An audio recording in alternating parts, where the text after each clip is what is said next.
അമ്മ തന്നെ നേരിട്ട് ശിവപൂജ ചെയ്യുന്ന സമയത്ത് അമ്മ ഒരുങ്ങാതെ പള്ളിയറയിൽ വിശ്രമിക്കും. ഇത് അപൂർവമായ ഒരു കാഴ്ചയാണ്.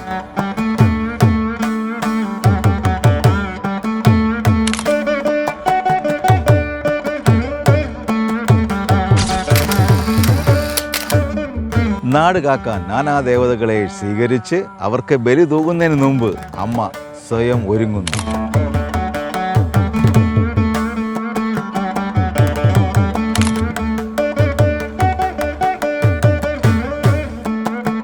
ഇവിടുത്തെ ഈ ഒരുക്കത്തിന് ഒരു പ്രത്യേകതയുണ്ട്.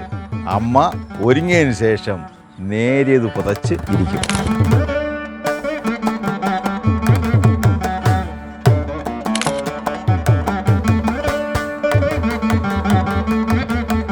താൻ ക്ഷണിച്ചു വരുത്തിയ എല്ലാവരെയും ബഹുമാനിക്കുന്നതിൻ്റെ ഭാഗമായിട്ടാണ് ഈ നേരിയത് ധരിച്ചിരിക്കുന്നത് എന്നും ഒരു സങ്കല്പമുണ്ട്.